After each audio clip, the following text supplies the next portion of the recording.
want to take a look at Tennessee because the transfer portal is still a big factor. And I want to get John's take on the transfer portal to this point. Remind you that portions of the program are brought to you by our friends at Campbell's, Cunningham, Taylor, and Haun. Enjoy life when you see better. Local vision service for LASIK, cataract surgery, and regular eye examination. ccteyes.com, ccteyes.com. John, I don't know if it was 365 days ago or exactly when it is. I could go back and look. But when Dante Thornton's coming in the door, Andre Keurig's coming in the door, John Campbell Jr.'s coming in the door as last year's transfer portal. And despite how they played last year, there was sizzle. There's about as much sizzle as bacon in a freezer right now. There's not a lot of sizzle with this transfer portal, but I don't think it damns it to being average. But right now, what are your thoughts on Tennessee and the transfer portal and where they are? Well, I didn't find that much sizzle last year either, Dave. Oh, really? I mean, Okay.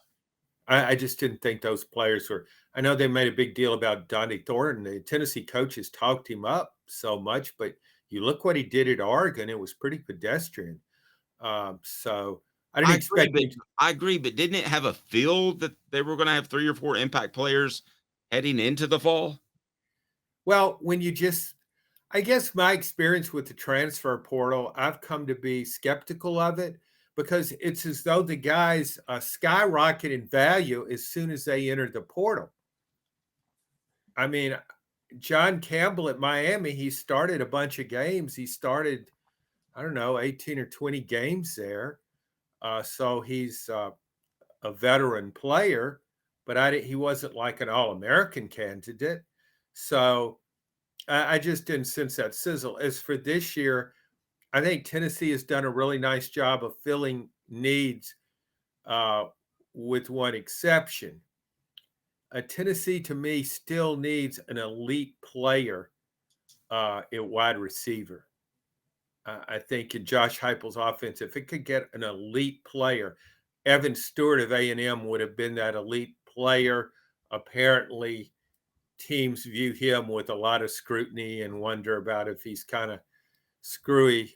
I'll use a medical term there. They're I mean, that's just what I've read. I mean, but a lot of receivers are that way. But he is a big time playmaker. He's been impacted negatively because of A&M's offense and its quarterback situation with the number of injuries there. But that to me is still what Tennessee hasn't gotten. Well, a good example, Georgia gets Etienne from Florida. Now that is an all SEC type player. You know that going in. He Right. becomes Georgia's number one running back. Tennessee hasn't got that kind of player. A few years ago, Alabama got Jahmyr Gibbs from Georgia Tech. Clearly an elite player, had an immediate impact. He was focal point of Alabama's offense behind Bryce Young. So that to me is what Tennessee's offense lacks and needs. Caleb, I think there's more than one way to split a cat, but I want that what phrase. those Let's don't punish animals, Dave. sorry. I think there's more than one way to skin an apple, but I think that And you I said want to split a be cat, that. not even skin. You said split. I know. It's like, no, you split an atom, you skin a Could you cat. please stop? All right, so but I would want to be that program that picked up a Jahmyr Gibbs or an Etienne and needed that one guy that I'm just plugging in, as opposed to I've got to fill 4 or 5 spots, where it feels like Tennessee still has to do that on the offensive line and secondary. Caleb, is this year where they're getting close to that? Do they feel more comfortable taking less guys in the transfer portal? Is that a good sign about their roster?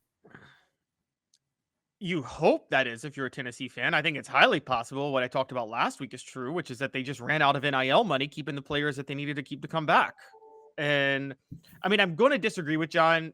John, I actually think Tennessee's fine at receiver. If Brew McCoy gets healthy and Squirrel White's there, I don't think there's room for Evan Stewart or Squirrel White's there. And so I think that a big problem was Tennessee.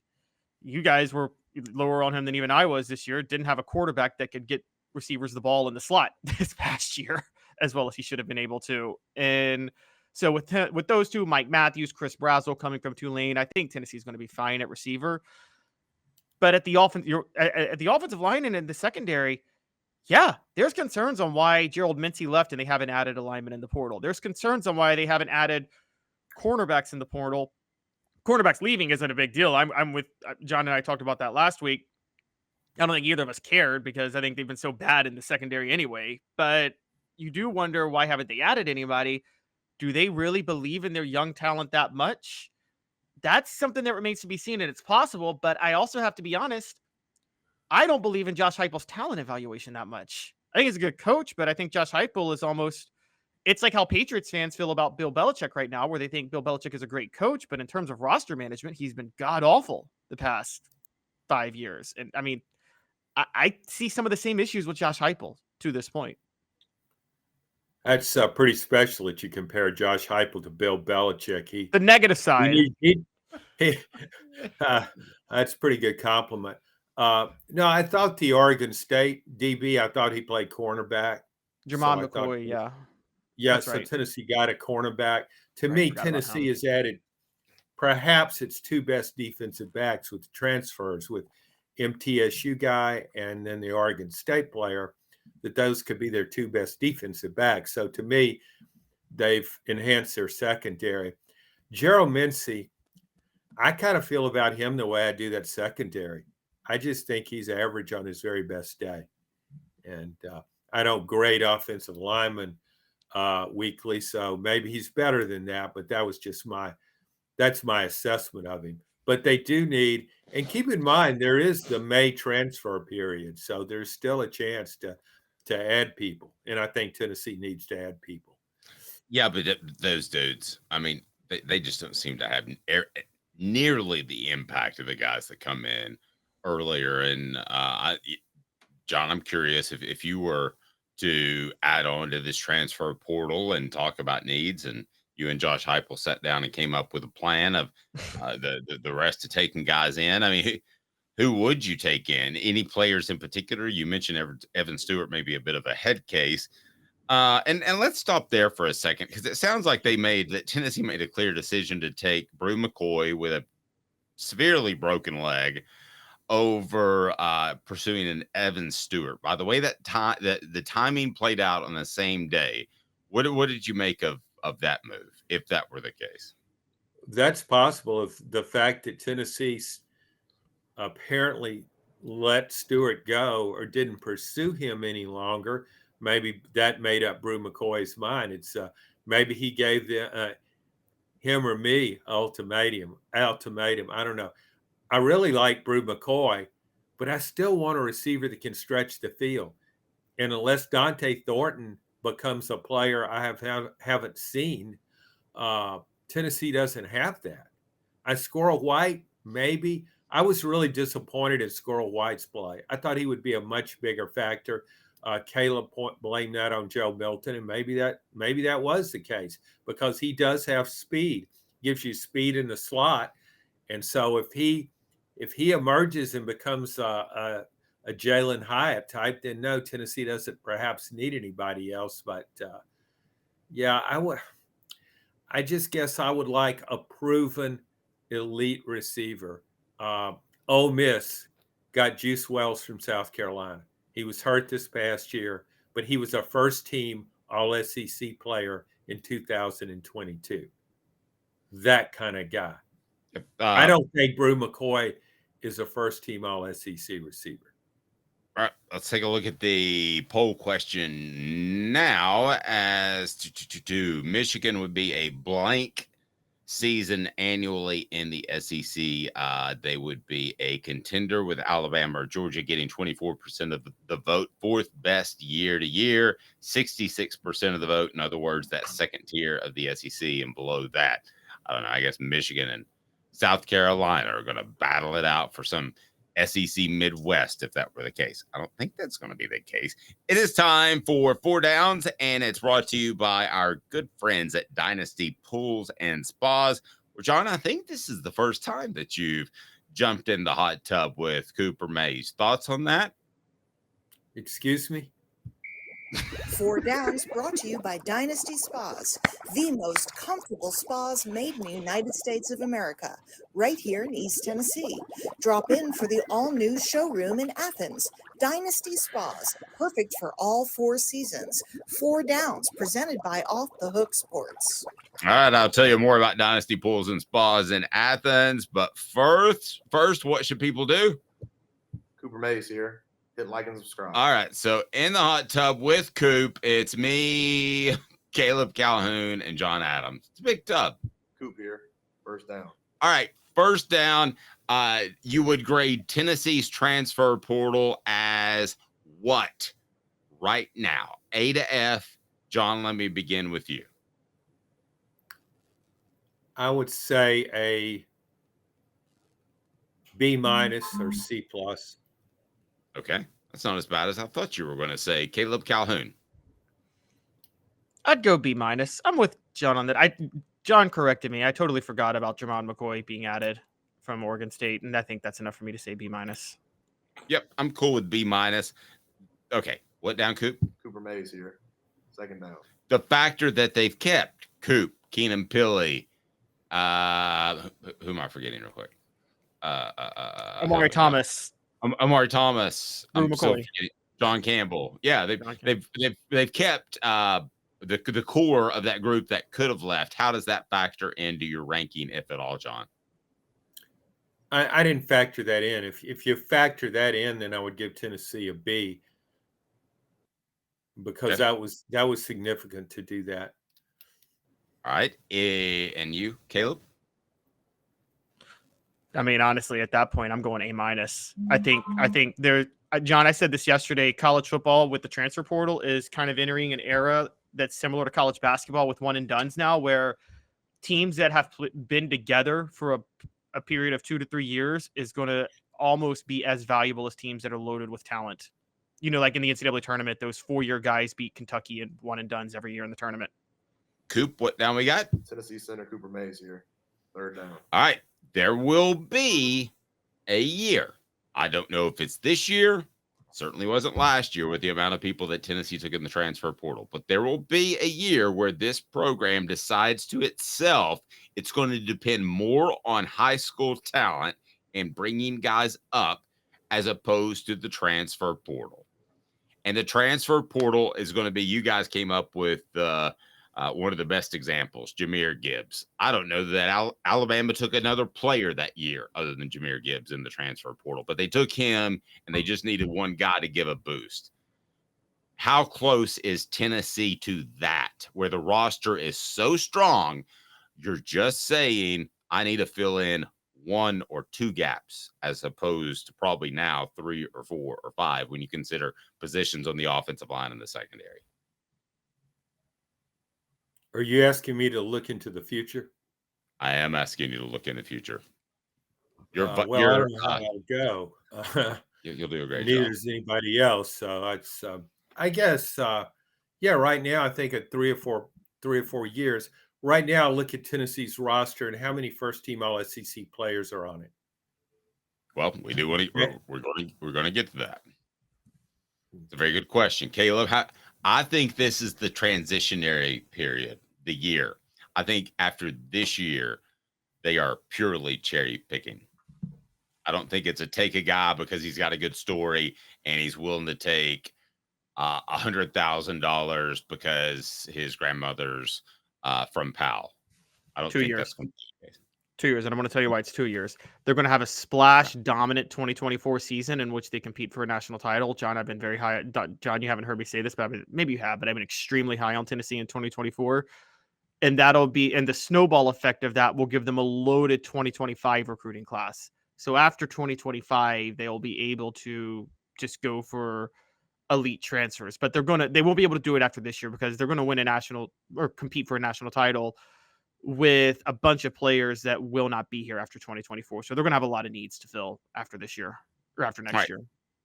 SC Scout Guy says, I don't think that will ever happen again, Dave. So many kids will be leaving for more money from other programs. You will have to replace the portal to replace them. I don't think with culture and success, that's the case. If you have enough money, you pay the guys like Coop and them to stay. So I don't think that's the case. So we're we're going to agree to disagree. One more down. Some say it's the most important. All SEC center Cooper Mays here. 4th down. All right. Pressure's on. How many elite players does Tennessee have right now? Guys, right now, that any school in the SEC would take, regardless of depth chart, they would say that is an elite player. He's either going to bud for me in the coming years because I have a Carson Beck, but this Nico guy's special, for instance, or he's going to come in and start right away. How many elite players does Tennessee have? And the definition of that is any SEC school would take him in a heartbeat. Well, I think any school would take Nico. I mean, right now, I would only rate Carson Beck ahead of him. Agreed. And I know that's going out on a limb because there are a lot of proven quarterbacks in this league, but I just think his upside is so strong. He eventually could surpass everybody if he stays healthy. But anybody would want him. And the other one would be James Pierce. We saw him when you have a defensive lineman that runs like a defensive back, as we saw in the Citrus Bowl, that was a pretty good advertisement for his ability. Totally agree. I'm going to throw another one on there that is based off conversations I've had with NFL scouts. And I think he is elite, but obviously coming off an injury. I think Brew McCoy is an elite player. Caleb, you want to throw some logs on the fire here? Yeah, I'm going to add 2 more. I'm going to add Javonte Spraggins. I think Javonte Spraggins could start at guarding. We're in the SEC. And we saw a college football playoff team from the SEC the other day desperately need a center. So I'm pretty sure Cooper Mays could start anywhere in the SEC. I would take Coop as well. Are we missing anybody? Because we would have said maybe Squirrel, maybe Dylan Sampson 5 months ago. Are they making this list? Well, I think they have the potential to be an elite player. We've seen Dylan Sampson's got great potential as a running back, not so much so as a blocking back. I really like Amari Thomas. I like Amari in too. the middle of the defensive line. I would think he's a potential. I think he's a potential All SEC player. And after what Caleb said, I think Tennessee could have will have one offensive lineman make first team All SEC next year. I don't know which one it would be. It could be Cooper, it could be Spraggins, or maybe even John Campbell.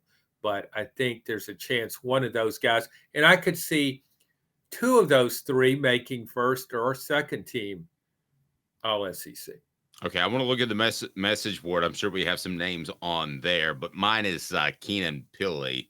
And I know he's played very, very little, and I understand that. But the fact that he was a 2-time captain at BYU, he stepped foot on campus, everybody's like, oh my gosh, this guy's different, much like they did with Nico about 13 months ago when they showed up for bowl practice 2 years ago. So that would be Keenan Pilley. Imagine having the best spas made right here in the United States in your backyard. Dynasty Pools and Spas has their showroom open in Athens. How many of the SEC rivals that Tennessee faces, how many elite players they have? We'll get to that. Again, Dynasty Pools and Spas, man, they can take care of you. Delivery, they can do that in Knoxville and Chattanooga area. And they've got discounts for first responders. They take care of you because they're great people, military, and even some blemish models that can save you a ton, and no one will ever notice. It is awesome. DynastySpas.com and all the chemicals for your spas and pools. So, okay, when we look at Alabama and Georgia, and I'm not going to ask you guys to recite their roster in any sense of the or shape or form, but John, how many elite players does Georgia or Alabama have on a given year? Around 8. Caleb? I'm going to go like around 14 or 15, and I'm just basing that off all SEC players. They usually have like 14 or 15 each in the on all SEC. And Georgia had how many players drafted in the last 2 years? 15 each or something like that. Is that high, John, or is that elite? Well, yeah, I mean, I guess it depends on how you define it. I think when I was looking at Georgia's depth chart and what it has coming back for next season, I looked at it and I saw maybe 8 All SEC first teamers. Our friend Hoghead says that UT fans way overhyped Pierce. He is amazing against bad offenses, not against good ones. We'll just tell you from off the hook sports, we talked to 2 players. We've talked to who did we talk to? Spencer Riley and Fred White, and both said that they reminded him of Leonard Little. So until something happens, and it may be a traffic incident coming up, I will err on the side of what those guys had to say.